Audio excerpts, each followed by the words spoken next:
3-year-old remembers his murder and identifies his killer. I'm on a webpage called realgoodnews.com, one word. On October 25, 2014, a reincarnation story was posted about a 3-year-old. The article reads, "In these very strange times, many of us have long said that the veil is lifting and that consciousness and spiritual awakening is rising. The results are that many people are coming out of the anesthetic that man has long been under. Memories are returning, and the true nature of man as an immortal spiritual being is beginning to really be understood in a much deeper and more profound way." In his book, Children Who Have Lived Before, Reincarnation Today, German scientist Trutz Hardo recounts the story of his doctor friend Eli Lash's experience in witnessing the events of a young boy who had previously been murdered and then identified his killer. As Hardo describes in his book, the events took place in the Druze nation, which is in the Middle East around Lebanon, Syria, and the Golan Heights area. Within the tribe there was an understanding that we live more than one life in a physical body, and that we sometimes bring with us memories of past traumatic events. The Druze understood that these memories could cause physical, mental, and emotional symptoms and upset for the individual.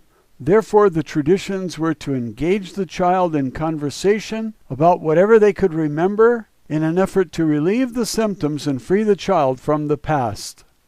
Hardo states in his book, as soon as the child is born, its body is searched for birthmarks, since they are convinced they stem from death wounds which were received in a past life. The Druze knew that children had a hard time distinguishing between past and present when they just started speaking.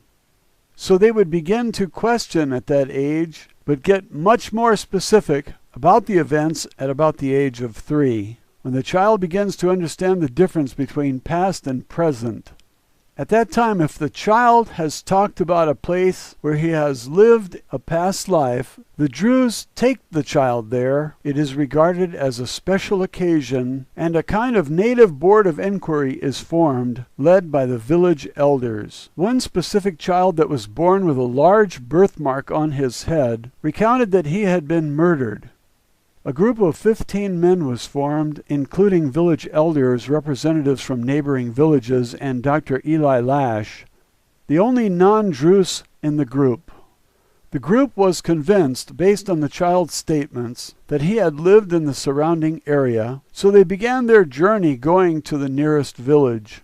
They asked the boy if he had lived there, and he said he had lived in another village. So they continued on. In the second village, the boy again said no. So they continued on again. When they got to the third village, the child said he had lived there and suddenly began to recall names and events. He told them that months ago he had been murdered with an axe and was able to recall his own name. An elder from the village who had joined the group said he remembered that man, and that man had disappeared without a trace 4 years prior. They walked through the village and the boy identified the house he used to live in, and then suddenly, upon seeing his killer in town, walked right up to him, called him by name and said, "I used to be your neighbor. We had a fight and you killed me with an axe." Eli recounted how the man went white as a sheet, and then the boy said he knew where his body had been buried. Busted.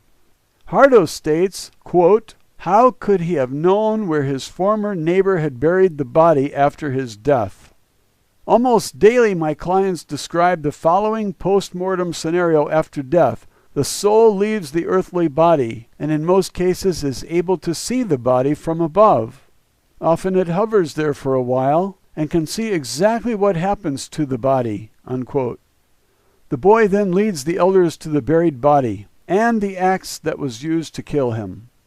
When all was revealed, everyone stood staring at the murderer, who finally confessed to the crime in front of everyone.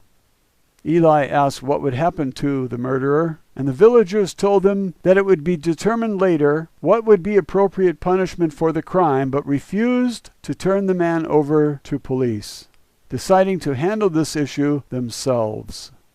These types of stories are becoming more and more common as consciousness is rising and people are learning about their actual spiritual nature and the fact that they are immortal beings having a physical human experience. This is not the first time I have heard such a story. I once heard a man tell his own story of remembering that his wife had killed him in a past life. He actually went and found her, aged, but still living in the same place. He told her who he was and that he forgave her. I have known other stories as well, and understand that when one is able to realize these events are true and view life events from a higher spiritual place, one is able to see things in longer-term survival concepts, which assist greatly in decision-making and prioritizing. Seeing these types of stories become more and more common tells me that the overall consciousness of mankind as a whole is increasing, and that indeed is real good news, one word. Now it's my turn. If these stories are occurring today, they were occurring 100 years ago, 500 years ago, and 1,000 years ago. For some reason we forget our past life. There is an explanation in a book called Alien Interview. It's about the Roswell crash of 1947, in which the alien communicated telepathically with Matilda O'Donnell McElroy and told us that when we die, we are shocked. Billions of volts of electricity in order to make us forget our past life, and that our soul never dies and we're born again and again. And the reason we are shocked with this electricity, high voltage, is because the Earth is a prison planet. Ooh. And if you want to know more, I read the whole book on this channel. Just type in Alien Interview or go to the playlists for this channel. There are at least 30 videos in that playlist. Start at the beginning so you understand what's going on. I have a lot of people who send comments, and obviously they did not watch previous videos so they would understand what's going on. You can't just plunge into chapter 6 and understand everything in chapters 1 through 5.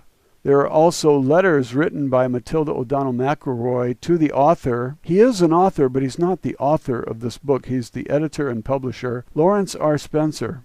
He's from Sacramento, California. Matilda sent him all the papers she had in her possession, probably by oversight. I'm sure the military did not want her to hold top secret documents for 60 years, but before she died, she decided the people should know the truth, and she released them to Lawrence R. Spencer. And she told him to make up a science fiction book, because he is a science fiction writer. He wrote The Oz Factor. And he read the top secret documents and decided this should not be fiction. This is the truth. It should be published as the truth. And he published it without alteration, which was a huge gift to us. And he took a huge risk on his own life doing that.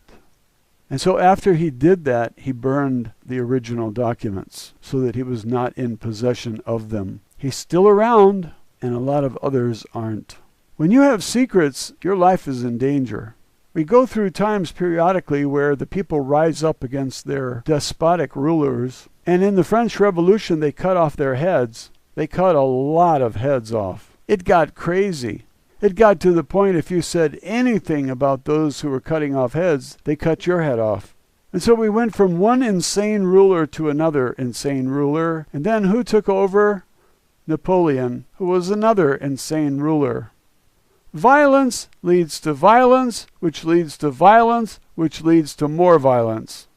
Learn it. Violence is not the answer.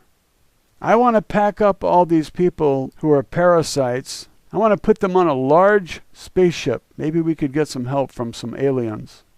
And I want to send them to a distant planet where they can all live with their own kind.